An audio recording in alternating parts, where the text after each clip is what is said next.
संविदा सोशी साथियों नमस्कार। मैं कलबसर सिंह फिर एक बार आपके सामने उपस्थित हूँ।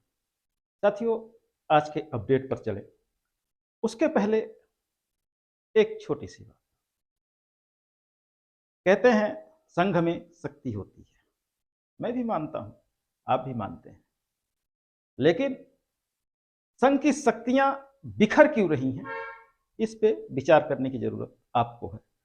संघ विचार नहीं कर पा रहा है, आप करें। और साथ में आप लोग जानते हैं, मैं भी एक संघ से जुड़ चुका हूं और उस संघ में शक्ति ही आएगी।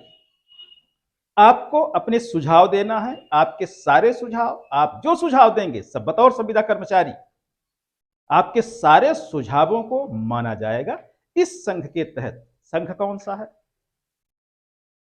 देखिए यहां। तो चलिए साथियों, तैयार हो जाते हैं।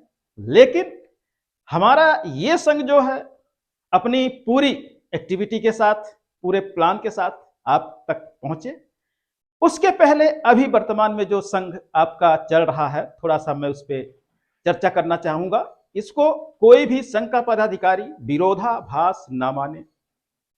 मैं सिर्फ वही बात कहता हूं जो दिखती है, सिर्फ मुझे नहीं सबको दिखती है। शायद सिर्फ संघ के पदाधिकारी ही उसको नहीं देख पा रहे हैं, या तो देखते हैं तो उसको स्वीकार नहीं कर पा रहे हैं। तो साथियों चलते हैं। अभी हाल ही में एक लेटर जारी हुआ था कि एमडी जी के साथ राष्ट्रीय स्वास्थ्य मिशन में इनकी बैठक 18 तारीख की थी, लेकिन वो मीटिंग किस वजह से हुई या नहीं हुई, मैं इसकी प्रामाणिकता नहीं दे सकता, क्योंकि कोई भी प्रमाणिक जानकारी या लेटर, साथियों यहां पे आपको बताना चाहेंगे कि यदि कोई भी विभाग किसी भी पत्र पे अपने पंजीयन का नंबर डाल देता है तो वो वैध कार्यवाही कहलाती है। तो जब 18 तारीख की मीटिंग पर वैध कार्यवाही के लिए एक लेटर जारी हुआ, तो वो कार्यवाही क्यों नहीं हुई, किन कारणों से नहीं हुई, शायद जहां तक मुझे जानकारी है तो ना तो विभाग ने कोई लेटर जारी किया और ना उन्हीं लोगों ने जारी किया अपने संघ की ओर से जिनको ये लेटर जारी किया गया था। तो साथियों यहां पर सवाल तो कई खड़े होते हैं। सवाल मैं क्या करूं, आप खुद कर सकते हैं, आप इसके लिए सक्षम हैं। तो साथियों यहां पे सिर्फ यही बात कहना चाहूंगा आपको। एक मैसेज भी मेरे पास साथियों ने, बहुत सारे साथियों ने भेजा कि सर मीटिंग की स्थिति ये रही, आप ये मैसेज देखिएगा। साथियों ये मैसेज भी प्रमाणिक नहीं है। क्यों नहीं है? क्योंकि कोई भी मैसेज चलाया जाता है ग्रुपों में शेयर करने के लिए, तो आपने पहले भी देखा है कि उसके नीचे नाम, पद का नाम, मोबाइल नंबर, कहां से हैं, सब कुछ डिटेल डाली जाती रही हैं। लेकिन इस मैसेज में ऐसा क्यों नहीं है? होना चाहिए। इसलिए इस तरह के मैसेज को फेक मैसेज कहा जाता है कानूनी भाषा में। वैध मैसेज ये नहीं कहलाता, क्योंकि इसमें ना किसी का नाम है, ना पता है, कौन भेजा है कुछ पता नहीं।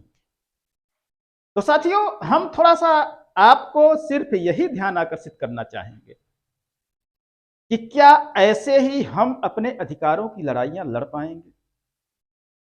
आपको याद होगा मई में अनिश्चितकालीन हड़ताल की घोषणा की गई थी, फिर 1 मई से आखिरी मई आते आते नगरीय निकाय चुनाव होने के कारण उसको खत्म कर दिया गया, हड़ताल शुरू होने के पहले ही। उसके बाद फिर एक एक्टिविटी होती है, एनएचएम का घेराव किया जाता है और 2 अक्टूबर से अनिश्चितकालीन हड़ताल की घोषणा होती है। मुझे आगे कहने की कुछ जरूरत नहीं, आप खुद समझदार हैं। क्या हुआ, परिणाम आपके सामने है। फिर 6 नवंबर को SSS संविदा स्वास्थ्य संघ, ये सारी रवैया देख के, संविदा हितों का लगातार हनन होते देख के, जो कि अभी तक इनको समर्थन कर रहा था, यदि अच्छा काम करेंगे ये तो आगे भी इनका समर्थन करेगा SSS। लेकिन जो रवैया रहा तो उससे शायद हमारे संविदा कर्मचारी भी सहमत नहीं होंगे। भाई मैं पर्सनली तो मैं कह सकता हूं, मैं संघ की ओर से बात नहीं कर सकता क्योंकि मैं संघ का पदाधिकारी नहीं हूं, लेकिन पर्सनली मैं ये बात कह सकता हूं कि ये जो काम कर रहे हैं आपके वर्तमान में एक्टिव संघ, जो मीटिंग की घोषणाएं करते हैं, हड़तालों की घोषणाएं करते हैं, लेकिन बैकफुट पे चले जाते हैं। विश्वसनीयता अपनी कहीं ना कहीं लगातार अपने ही कारण ये अपनी विश्वसनीयता खोते जा रहे हैं। तो साथियों, आगे दिसंबर में इन्होंने पहले हफ्ते में हड़ताल की बात की है, तो क्या वो हो पाएगी? मैंने 2 अक्टूबर के पहले भी अपनी संभावना व्यक्त की थी। चलिए फिर एक बार मैं अपनी संभावना व्यक्त किए देता हूं। बाकी वक्त बताएगा कि इनके दिसंबर के पहले हफ्ते में इनकी हड़ताल नहीं हो सकती। क्यों नहीं हो सकती, यह हम आपको एक हफ्ता गुजर जाने के बाद बताएंगे, और वो भी प्रमाणिक चीज बताएंगे। क्योंकि आप जानते हैं कि हवा में मुझे बात करना नहीं आता, मैं अपने मन से कुछ भी नहीं बोलता। हमारे अनुभव बोलते हैं या तो हमारे कागज बोलते हैं जो विभाग के द्वारा जारी किए जाते हैं। तो साथियों, हमारा सिर्फ कहना यह है कि जिस तरह से आप अभी तक अपना समय खोते आए हैं, अपना समय मत खोइए।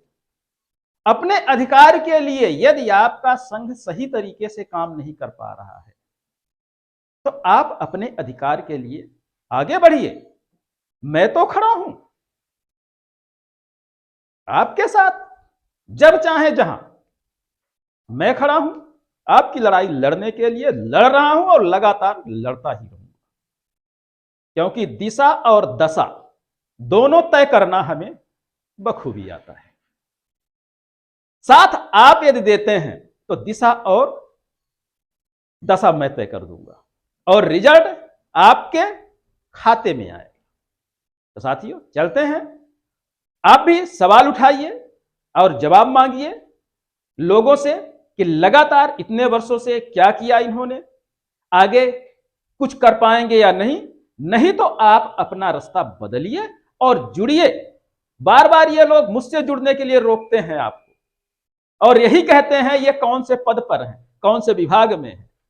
यदि सच्चाई के लिए लड़ना किसी विभाग में होना जरूरी है, तो साथियों सच में मैं किसी विभाग से नहीं हूं, लेकिन एक सवाल इन लोगों से जरूर करूंगा कि ये जब किसी मंत्री मिनिस्टर से मिलते हैं, संसद विधायक से मिलते हैं, तो वो इनके विभाग के कौन से पद पर होते हैं। साथियों, लेते हैं इन शब्दों के साथ विदा, मिलते हैं अगले अपडेट में। नमस्कार।